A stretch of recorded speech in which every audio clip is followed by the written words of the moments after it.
And welcome to The Third Act, an educational podcast for entertaining audiences like you. Theater for the middle class. I'm your wife host, Gracious. And I'm your husband host, Jared. We're glad you're here. Woohoo! It's a little late in the evening, though. This is kind of a later episode. Yeah. So I don't know. Things might get a little bit kooky up in here. Oh, who knows? Oh, no. I mean, we're talking about a kooky play, so. We are. That's true. Updates. Do you have any updates for anybody? Best part of my day, I get out of my car in the middle of my shift at work. As I'm walking up to my house to grab some stuff, there is a bunny rabbit. Oh, the bunny. In the middle of our lawn, just chomping away at some weeds. Thank you, by the way, for eating my weeds. And I walk up to him and I just have like a heart-to-heart convo with him. And he just listens and munches away. And then I take a video and I send it to you and you're like, oh, that's cute. I'm like, he's still here. And then you came out and joined me. Yeah. And I remembered that I have carrots, like chopped carrots that you cut for me in my lunchbox. We proceed to then like throw carrots at this rabbit. Well, you threw carrots at the rabbit. I was waiting Fine. patiently for him to come to me, but You he were. never came to me. You were ready for like a Snow White moment. Yeah. And I was chucking carrots like I was Clone Trooper CT-77, just hucking bombs. And then at he droids. got scared away. He did. But he was did. really cute. It was really cute. It was really sweet. Yeah. Big eyes. I never saw him blink once. He had really big eyes. He was a cute bunny. Yeah, that was a good time. Yeah. Yeah, we've been having a good time. We also went on a really nice walk the other day. We did go on a really nice walk the other day. Yeah. It was a long walk. We went all the way down our historic street. It's my favorite street, and all the way back. Yeah. How's your ankle It's my doing, by fave. the way?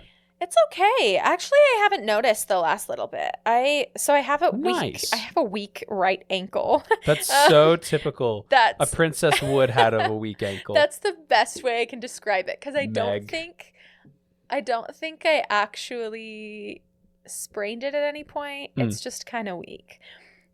To be fair, I work on a train. Like, I walk on a moving train while it's moving in heels True. for my job, which can't be good for your ankles. It can't be. Yeah. So yeah, I actually haven't worn my brace the last couple of days, so I need to. Oh, good for you. It's probably not good for me. I probably should be wearing it. Yeah. But I haven't noticed a need for it, which is probably a good thing. Yeah. So that's good. I've also been resting a lot. I watched. You have been resting I've been a resting lot. a lot. I'm very proud per of you. usual. I have been watching a documentary series on O.J. Simpson's trial, which Yeah. is freaking wild. And I know that happened so long ago, but I'm just baffled by that whole situation. Yeah. Anyway. I've just been watching sewing tutorials on YouTube. I'm trying to figure out stitches, and it's like me and my fellow female cosplayers just trying to figure it out Yeah. together. Oh, I also started trying to watch Cats today, and then Jared stopped me. That was so rude. I was in the middle of a shift at work in a meeting, and I hear "Do-do-do-do-do-do-do" in the background. I'm like, you cannot watch one of my favorite musicals without me. That's so rude. How would you like it if I just start watching Les Mis in like the middle of one of your performances? That'd be so rude. Why would you watch it in the middle of one of my That's what I'm performances? saying. You could have just stopped your work and come over and joined me. Maybe what we should do is move into an apartment that isn't just one room where all our living spaces are combined. That would be helpful. And that would help because then That's like for I could sure. do my job, you could do your entertainment. Yeah. Hey man, people didn't come here to listen to us talking about our living spaces. We're here to talk about You Can't Take It With You. Let's do it. Let's get right Shall we back into continue? it, please. Right back where we left off. I want to make sure that everyone's up to date. So let's review the characters that we've met thus far. And then we'll jump back into Act 2 of our story. Really quick so that you're on board. We Okay. have Penny. She is our The mother. And she writes. She's a playwright. correct. Married to Paul, Penny and Paul. And Paul is obviously Penny's husband Mhm. and the dad and invents fireworks. correct. Then we have Essie. Essie is the older daughter, and she wants to be ballet dancer. Correct. And she makes candies. Married to Ed, who is like her husband, and the musician who plays the xylophone. Correct. Well done. Reba. Reba is one of the servants. She's the cook primarily, right? Yes. And Donald. yeah, the other. I think we just call him like the helper. The helper. Yeah, the he's other like the servant. helper. He just the does butler. odd tasks. Something like that. Less than a butler. Less than a butler, boo. But the helper. Yeah. Cute. Martin. Martin Vanderhoff. That's the grandpa. Grandpa. Yeah. He collects snakes. I think that's that's like primarily his thing. He also just talks a lot and gives advice, but he doesn't believe in paying his He doesn't believe in paying his taxes. And then do you remember who Henderson is? Well, based on the order that you put these in, I'm going to assume that he's the IRS agent. He is. Okay. Correct. Obviously, you know Alice, which, by the way, if it hasn't already been said, you'd be a phenomenal Alice. Thank you. Yeah. She is. I think I'd want to play Essie. That sounds more fun anyway. Essie's very fun. My sister played Essie. Oh, really? So, That's so we cute. had a blast. That's fun. Yeah. The daughter, the Juliet character to Tony. Alice and Tony. Yeah. Who's the son of the Kirbys. Yeah. Who's Tony Kirby. our resident Romeo. Mm-hmm. How would you describe Mr. DePina? He's the ice maker that never left. Mm. Oh, and he helps the dad. Correct. Paul. Yeah. With his And fireworks. Kolinkov? Kolinkov is the Russian dance instructor. Darn straight. Right? Don't you forget it. Yeah, he just bursts in the door. Oh, yeah. Yeah. Yeah. You know what's crazy? We still have more characters to meet. Oh, I believe you. That is actually a lot of characters if you look at them in It's that a lot list. of characters. Yeah. It's a lot of people. And we're not even done yet. All right. Moving on. Act 2. A week later. The curtain rises for Act 2, and it is a new day a week later. Grandpa is seated at the table and is entertaining a newcomer, Gay Wellington. She is a professional actress, very much consumed by her own charm and accomplishments. I think we all know someone like that. And has been invited over by Penny to review her plays. But, as luck would have it, Gay becomes very drunk, passes out on the living room couch after looking at the tank of snakes. I would too. Snakes are scary, man. Truly. But she's not even scared. She's just, I think her line is like, whenever I see snakes, it's time to lie down. And then just passes out. And we're like, okay. More shenanigans reign supreme until Alice wrangles everyone together and informs them that not only will Tony be coming over tomorrow evening, but that he is bringing his parents along as well. And everyone is to be on their best behavior. Ready, set, go. One normal night. Da, da, da, da, da, da, da, da, da. It's giving Addams Family. It's very much Addams Family, where the normal family comes and greets the quirky family. Right. Yeah. And then more chaos ensues, obviously. Naturally. But this is happening in the second act, which means you have the development of when that's not the case in the Addams Family. In the Addams Family, the whole story revolves around that. Mm-hmm. But I'm assuming that that's not the case in this. It's just an event that happens. Good question. Let's find out. Oh, okay. Alice, is it the event or just an event? Alice begs her family to behave. A tall order. The family agrees and resume their activities for the day. Ballet practice begins in the living room, and Reba hustles through the kitchen. And Mr. DePena poses for his painting as the Greek discus thrower. This is an iconic part of the show. Grandpa feeds the snakes and practices darts. Ed talks about how he feels he's being followed every time he delivers his Prince and Essie's candies. And the family jokes that maybe his follower just wants some candy. At this moment, the doorbell rings. Ding dong. And Jared loses his place. Reba scuttles off to answer it, but quickly emerges with a look of horror chiseled onto her face. As everyone stops their activities and turns, voices are heard in the hallway, and in shuffles Tony Kirby, along with Mr. and Mrs. Kirby in tow. The Kirbys have arrived, on the wrong night. Oh no, they didn't prepare for it. Alice is horrified. Penny tries to pull together a last-minute dinner, and Grandpa does his best to keep things civilized, but the Kirbys are clearly out of their element.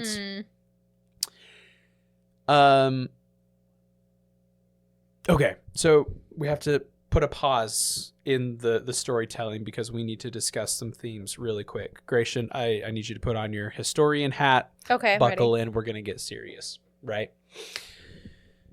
If I say the New Deal era, does that mean anything to you?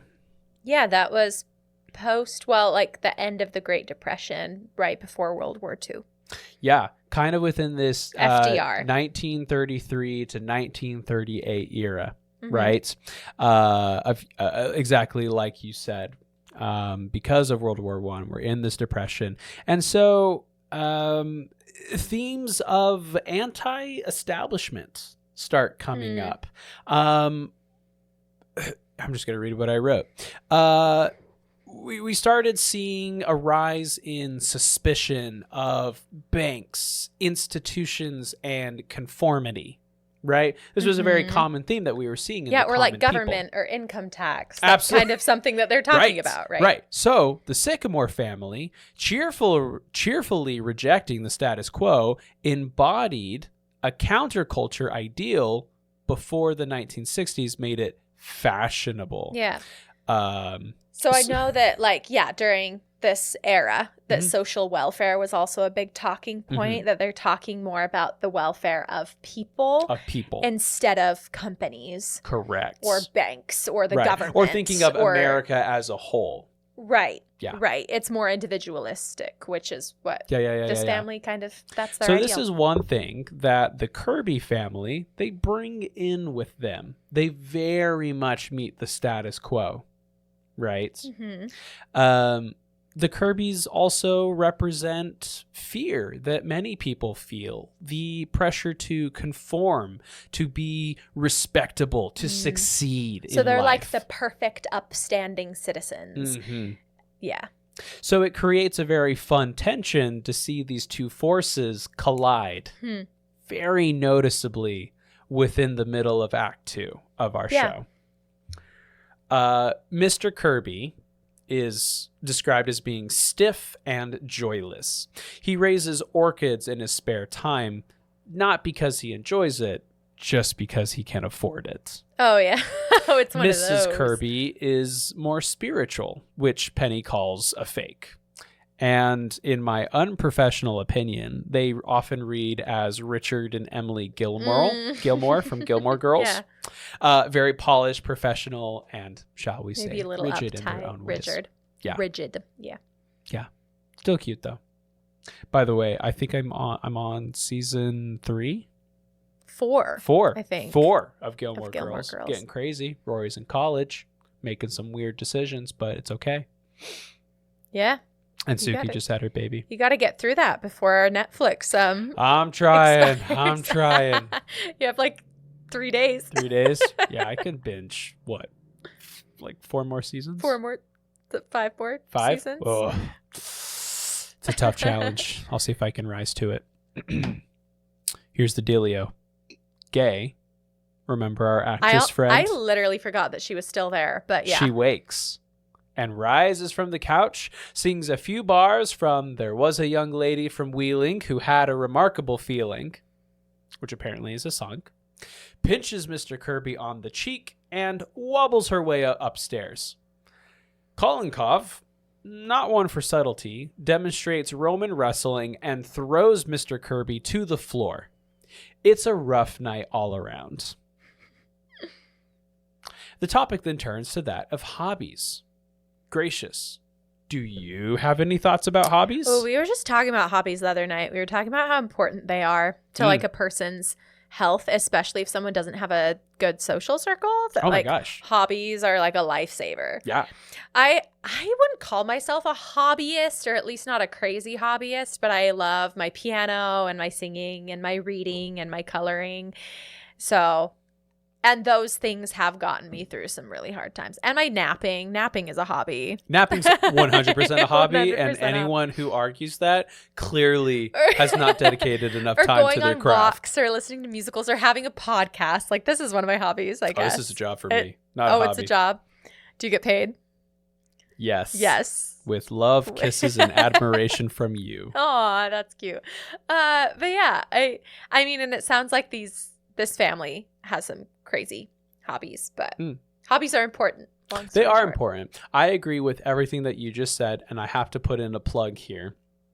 If you guys are not listening to the Ologies podcast with Ali Ward, you totally should. Ologies?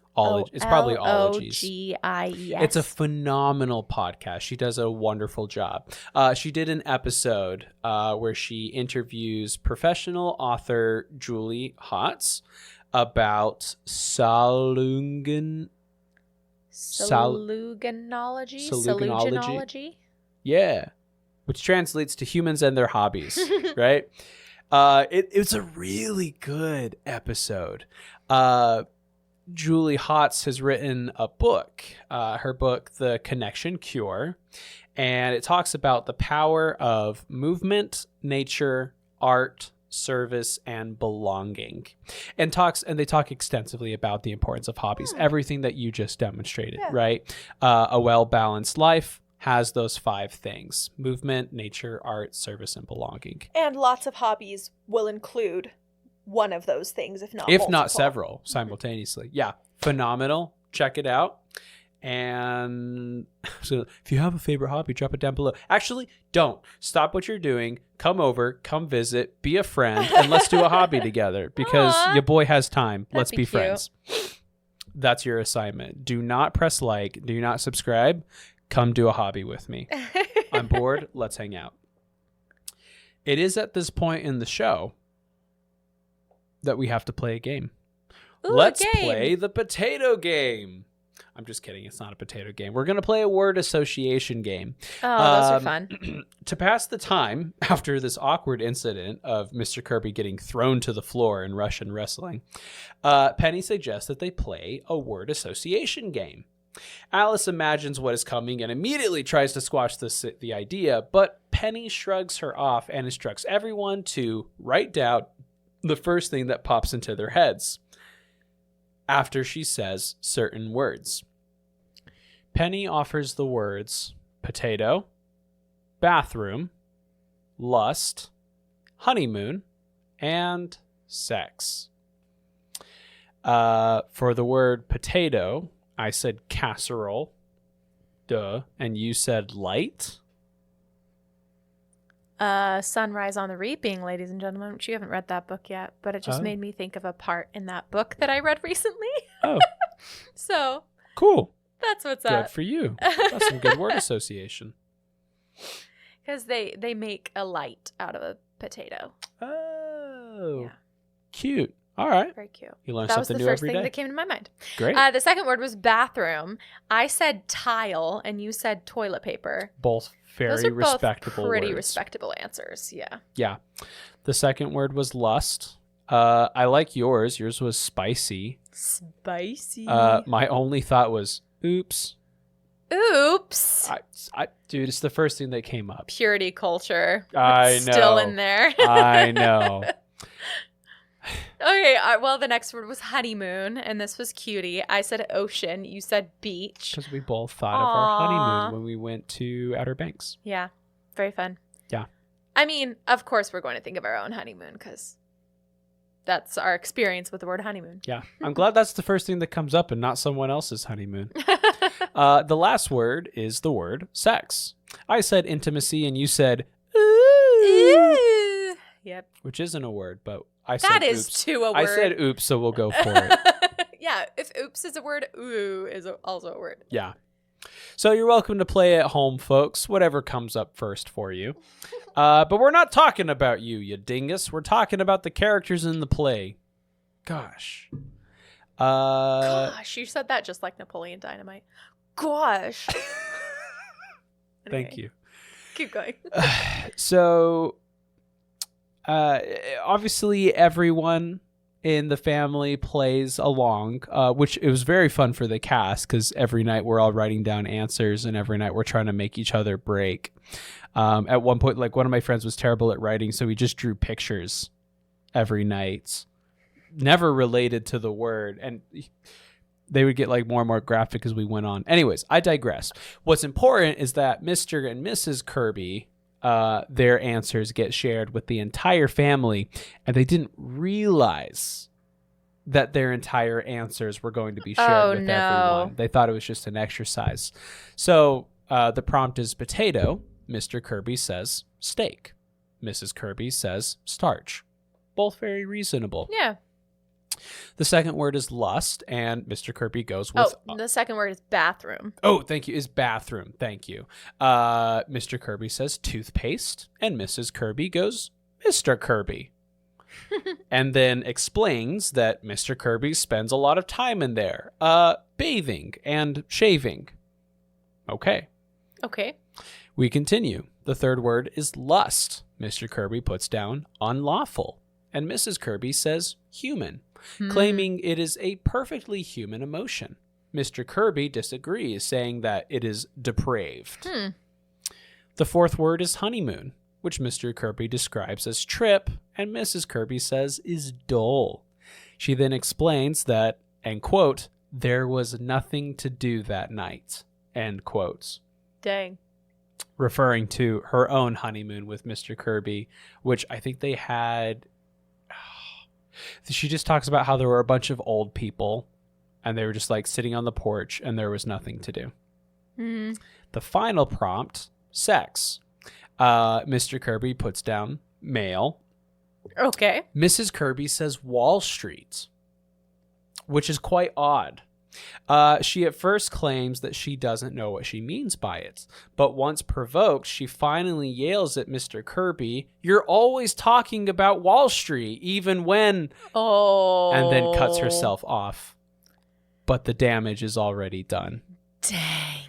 As I'm sure you can imagine, this is quite literally the climax of Act 2, when we realize that this perfect, picturesque family is actually quite unhappy and falling apart in every sense of the word. That checks. The picturesque ones usually are.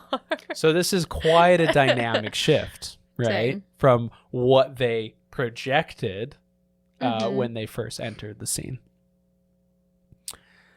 However, so as I'm sure you can imagine, the Kirbys are completely embarrassed and very much ready to leave. Before they can, though, government agents storm the house. Of course they do. Ed's harmless slogans, unfortunately printed on candy boxes, contain phrases such as "dynamite the Capitol" and "God is the state." And he's been distributing these throughout the community. Oh. Combined with the fireworks stockpile in the basement, the agents arrest the entire family, including the shocked Kirbys. And gay. And gay as well. Aw, boo. And Colin Cobb and everyone else involved. And DePina, that's his name. Oh, to top it off, Mr. DePena accidentally left a lit pipe near the explosives. The fireworks erupt mid-interrogation.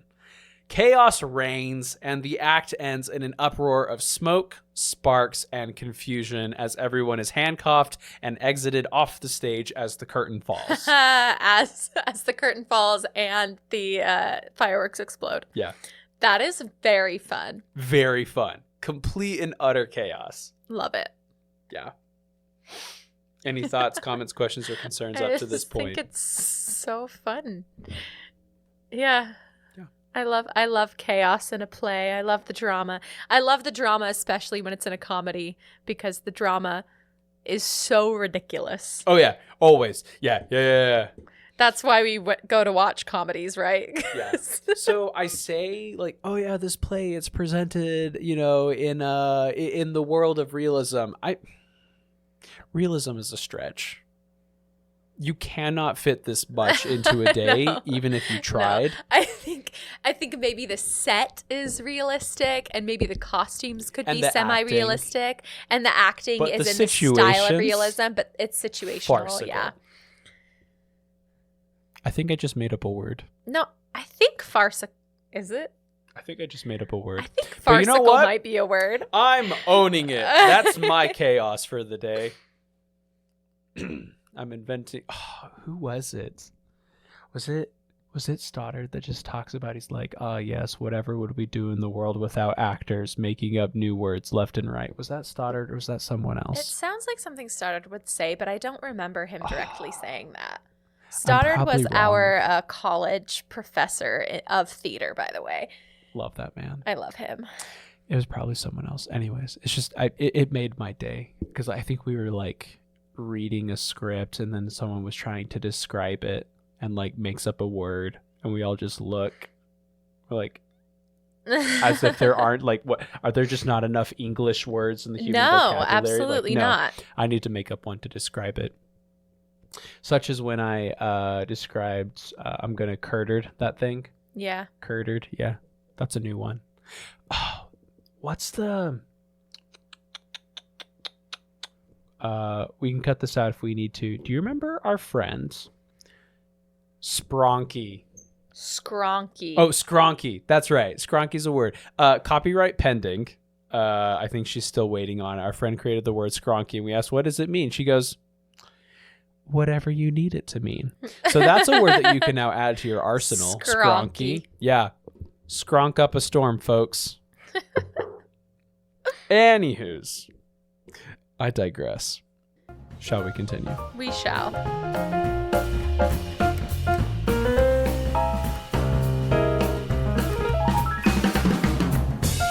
All right, folks. Act 3, the next day. The next morning, the household is recovering. Well, most of them. The newspaper headlines feature the arrest, thanks to Mr. Kirby's high profile. Paul and Mr. DePenna's fireworks are destroyed. Alice, fed up, announces she's leaving town for a long retreat to the Adirondacks.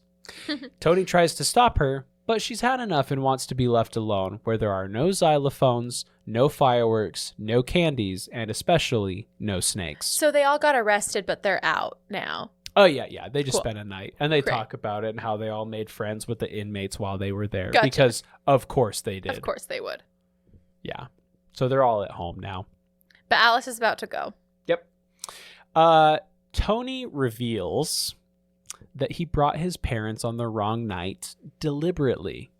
Before Alice can exit, however, enter Mr. Kirby, ready to collect his son and deliver his final verdict on their relationship. But Tony and Mr. Kirby clash.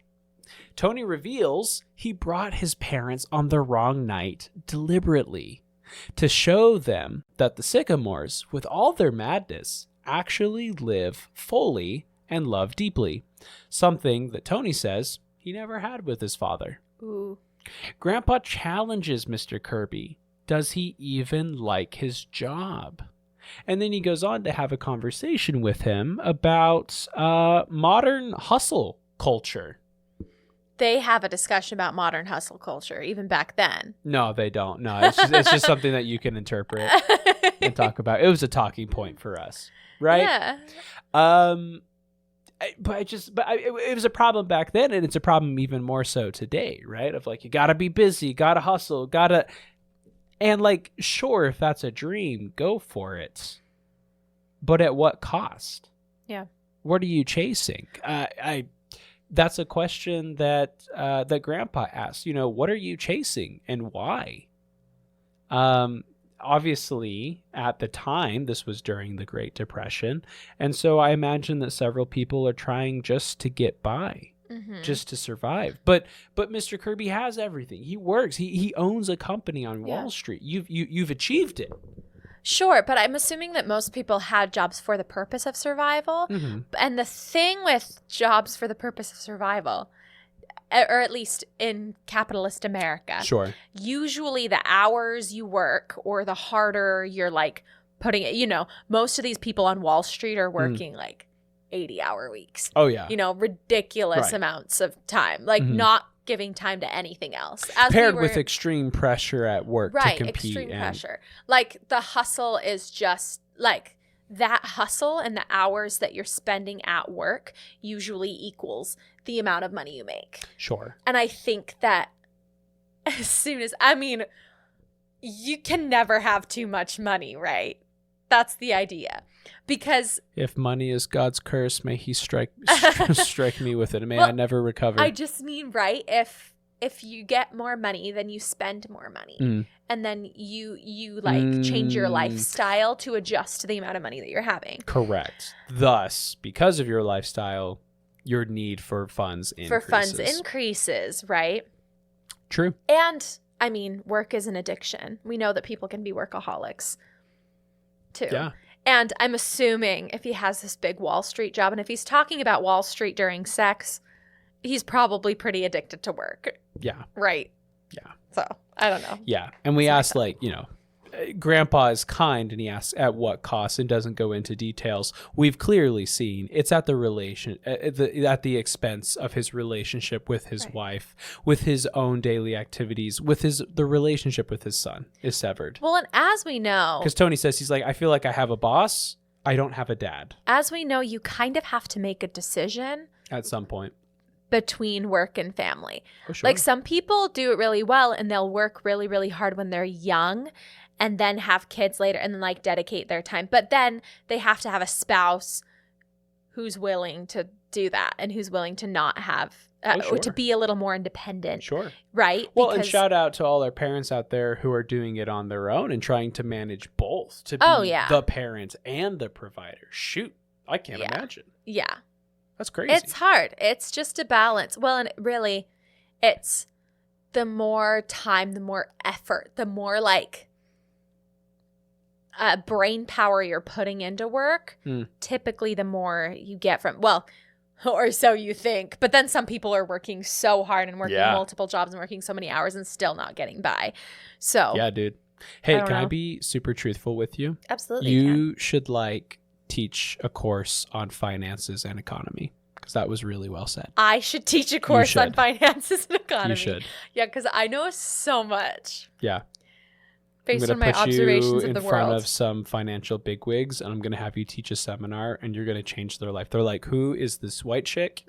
And where has she been all our lives? Yes, I do want a home life, work life balance. I know the answer to your problems. I do. Yeah. So in other words, this conversation happens not in these terms, but it's had through a conversation with the language of the time. And afterwards, Mr. Kirby is silent. But Tony then speaks up, saying that he's found letters written by his father years ago, full of childhood dreams about the circus and jazz music. Not only that, Mr. Kirby is still hiding a saxophone that he keeps tucked away in his closet. Obviously, Mr. Kirby's infuriated and goes on a rant that Tony should never have brought it up. Grandpa tells Mr. Kirby that he should get to enjoy his life and riches now while he can, pointing out, why not? You've got all the money you need. You can't take it with you. The titular line, folks. Thought we wouldn't get there, but we did. Tony agrees with this, deciding to leave the family business to do something that he wants to do.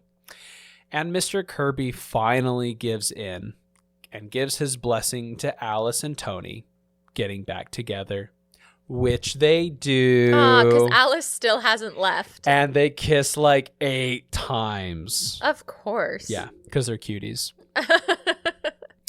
After this, everyone makes up and all is well. Even the tax problem evaporates. What the? Grandpa, in his early years, has faked his identity, and it turns out that the government now owes him money instead. Yeah. As the family gathers around the dinner table, joined by Tony, the Kirbys, and company, Grandpa leads them in a heartfelt prayer, a moment of grace, of joy, of family.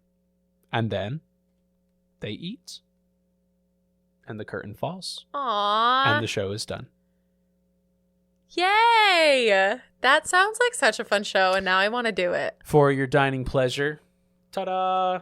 So cute. Little BB Jared. Little BB Jared and your sister. Yeah. Oh, Woo! Which it was fun. She was taking dance classes at the time. So, I mean, she danced the crap out of that show as Essie. oh, I bet. And did a phenomenal job. That's Yeah. awesome. I think our director did a great job designing the costumes and the set. Very Yeah. bright, very vibrant. I love that Alice matches the house. The house. So you know that she belongs there in the family. That's cute. Also, if I have it, I think Grandpa wore this exact same outfit to prom that year because it was like super snazzy. So, because it's a whole suit, like a whole white suit, and so I think he wore it to prom that year, if I'm not Cute. mistaken. And of course, you're wearing suspenders. Naturally, Always wearing suspenders. flawlessly. Cute. You can't take it with you. Like we said, has often been compared to Addams Family due to its nature of crazy family brings normal family into their home, chaos ensues. It also shares resemblance to another Hart and Kaufman masterpiece, The Man Who Came to Dinner, right? Yeah. One person comes and a whole lot of other people cycle through the home and we all get to know their stories. Yeah. Do you know that show? I know of it. Okay. I don't know Cool. it. Know it. Well, we're doing that one next. So no. Just Oh, kidding. really? Yeah. It'll be a while, but it's a good one. I'm excited to talk about it. Okay. I kind of want your thoughts, and I want to discuss the show because, congrats, you now know the story. I now know the story. Yeah. Let's discuss it. But I want to start by talking about the language. Okay, because that's I didn't get used. to experience the language as True. much. You gave me some my gosh. bits, Do you but want I to can read read it. Yeah, in I'll my read handy it. dandy script that I have with I me will here right read now? it. So here's the thing, right? Kaufman and Hart's writing, the best word that I can say, it sparkles. Mhm. It's clever without ever being cynical, and it's earnest without ever being cloying. You know? Yeah. Yes, the characters are speaking. I mean, based on what you were saying, that the characters are speaking very individually, Mhm. that they each have their own voice, and their own rhythms. Yeah. Yeah. Penny goes on her dreamy tangents. Ed talks about his obsessive printing, Grandpa, and his laid-back wisdom. Each voice is unique in Yeah. the show. And then along with that, the wordplay is really fun. It keeps the audience is really fun from what I engaged. You never know if the next line will be a philosophical zinger or if it's just a joke about canned salmon. You never know what's coming next. Well, and the language feels very accessible Mm. to lots of people, but it's also interesting and exciting and kind of keeps you wrapped up in it. 100%. Yeah. I also think it's fun. We've already discussed this, so I'm not going to go into depth, but the difference between individuality versus conformity, right? The Sycamores thrive in their freedom to pursue passions, no matter how unconventional. In contrast to the Kirbys, who are wealthy, but are emotionally repressed, living by rigid societal standards.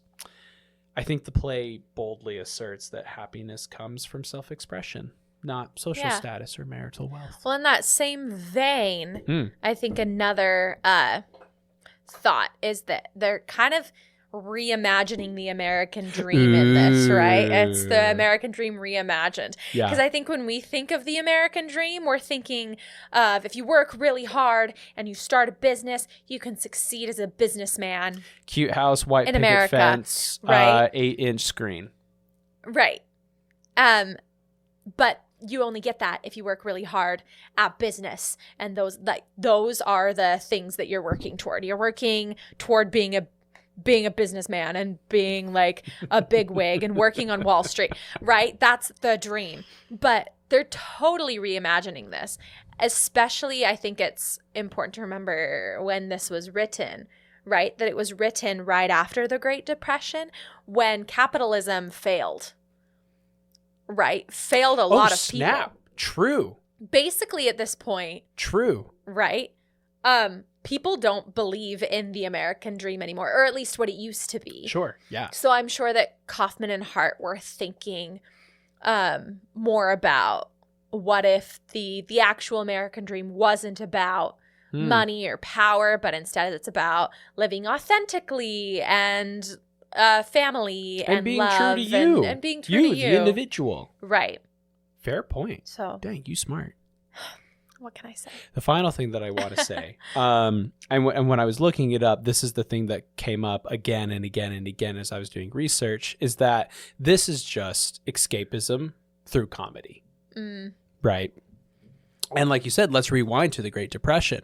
We're talking bank failures. We're talking bread lines, dust storms, and near collapse of the American spirit. For many people in that decade, life was defined by anxiety, deprivation, and rigid social systems that seemed to offer little hope. Theater goers of the time weren't just looking for entertainment, they were looking for relief. Yeah, this reminds me a little bit. It's not quite absurdist. Sure. Absurdist is even more absurd. Right. Lacking a linear plot. Right. And absurdism kind of rose in theater history in Europe after World War II, which hadn't happened yet. World War II hadn't happened. Correct. But World War I had, and the Great Depression had. And that already was really hard for lots of Americans that were going through these extremely difficult times and have are probably living just surviving, right? Totally. And as we know, entertainment is really essential to humanity and coping with reality, as I go through like a depression bout and just sit and watch sitcoms. Yeah. Right. Like, this is so normal for us to try to escape our reality. Yeah.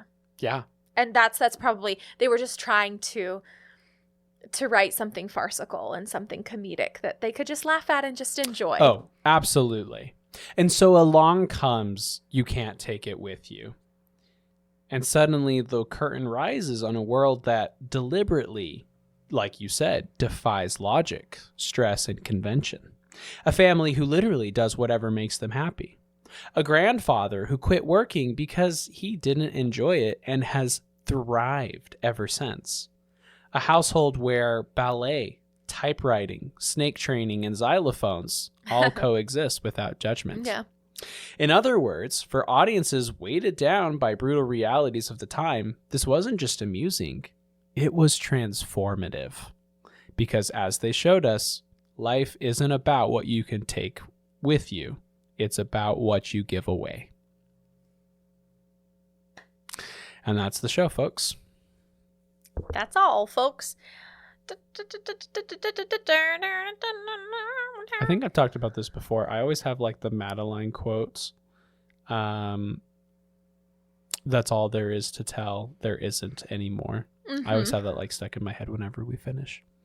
Thank you for having a very fun, intellectual, and meaningful conversation with me. It was very fun. Thanks for telling me the entire story of You Can't Take It With You that I knew nothing about up until this moment. Also, if I never told you, you look very cute today.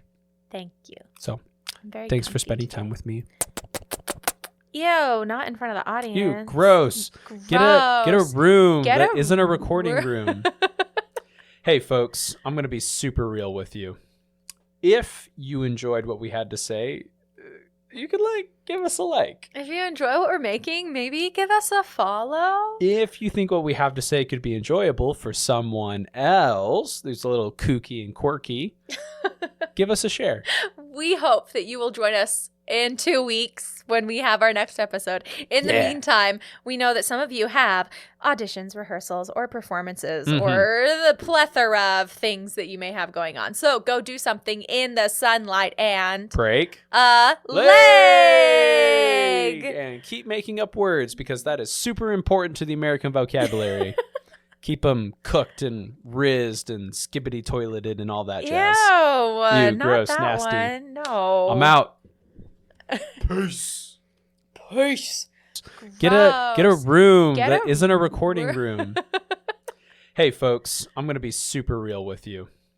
If you enjoyed what we had to say, you could like give us a like. If you enjoy what we're making, maybe give us a follow. If you think what we have to say could be enjoyable for someone else who's a little kooky and quirky, give us a share.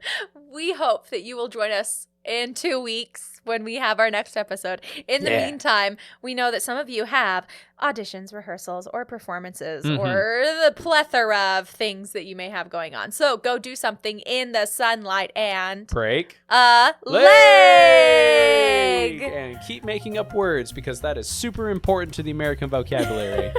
Keep them cooked and rizzed and skippity toileted and all that. Ew, Gross, not that nasty. one. No. I'm out. Peace.